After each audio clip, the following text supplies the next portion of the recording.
When I plan my language study each month, I always try to add something new for each language.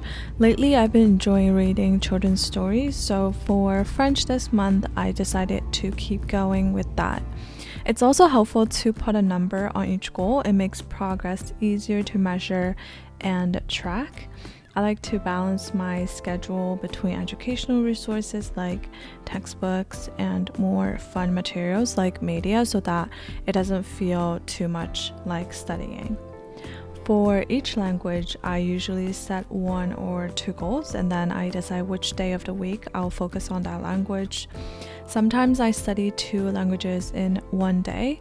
For example, on weekends, I'll often study both French and Korean. I usually keep each session to about an hour because I don't want it to start feeling like a chore. Spreading out my study time throughout the week helps me stay consistent for longer. I block off time in my calendar to match them, so since my goal for French this month is to read 3 children's stories, I make sure to find time to read and listen using resources like websites and podcasts. I also try to avoid making my routine too repetitive. For example, when I practice reading, I read children's books for French, but I read manga for Japanese. Even though the purpose is the same, using different methods makes language learning feel more approachable and fun.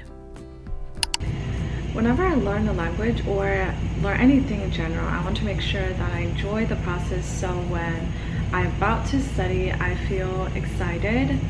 That's why I also want to share with you some of the things that I've been doing to boost my motivation.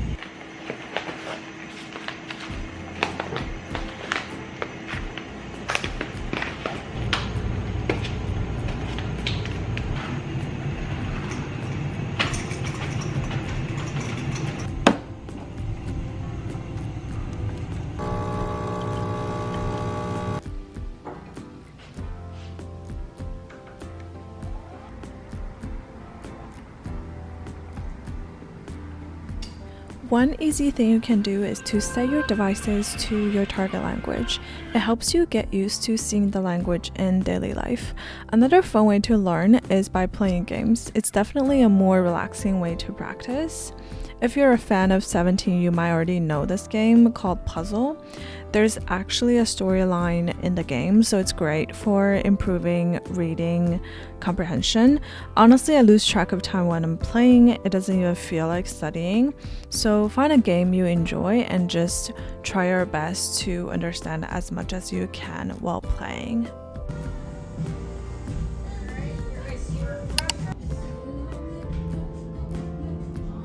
You've probably tried reading manga to learn Japanese. It's actually one of the reasons I started, but to be honest, it's really hard to keep going when you don't understand most of what's happening. It can actually backfire and make you feel frustrated or tired of reading altogether. That's why I prefer reading manga that's closer to my level, where I understand at least 50% or more. That way I can follow the story without having to stop and look up every word. It keeps the reading flow going and I enjoy it more. I especially like manga with less text and more visuals. It feels more satisfying when I can finish the chapter quickly and still understand what's going on. If you're not sure where to start, here's a tip. Look for manga that's made for younger audience. These usually use everyday language and fewer kanji, which makes them easier to follow. You can also flip through the first few pages to check if you can understand the general meaning without a dictionary. If you can, it's probably a good fit for your level. One of my favorite ways to practice French is by reading children's stories, and it's actually really fun. I've been using a website called The French Experiment, and recently I read Les Trois Petits Cochons. What I love about it is it has audio, so I can listen while I read. Je vais souffler et souffler et ta maison va s'effondrer. Which helps me improve both my pronunciation and listening skills at the same time. You can also click to reveal the English translation if you need help. but otherwise it feels super immersive. It's such a low pressure, enjoyable way to get used to French sentence structures and vocabulary. When I come across a new word or expression I want to remember, I write it down in my notes along with a simple sentence example.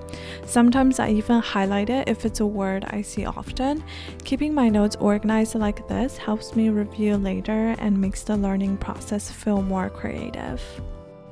When it comes to Korean, I've started taking notes electronically. It might not sound like the most exciting way to learn, but switching things up actually gave me more motivation. I used to write everything by hand, and honestly, I still think handwritten notes help me remember better, but using a digital format has made it easier to stay organized and consistent. Right now, I can read Korean and recognize most characters, but I haven't been as consistent with studying grammar. To work on that, I've been using a textbook called Yonsei Korean, which I highly recommend for beginners. The lessons are simple with easy to follow conversations and practice exercise that help reinforce what you just learned. Since a lot of Korean words look quite similar, I find it really helpful to pay attention to those small differences and take clear notes for better memorization. I've mentioned studying lyrics before, but I've never really shown how I actually do it. There are a lot of websites that translate Korean songs into English, but to really learn from them, it's important to not only understand the meaning, but also how the lyrics are pronounced. I usually start by reading through the lyrics to understand the meaning.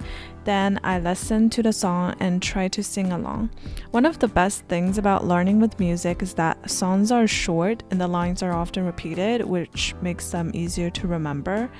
And if you like the song and it gets stuck in your head, you're way more likely to remember the vocabulary and phrases without even trying.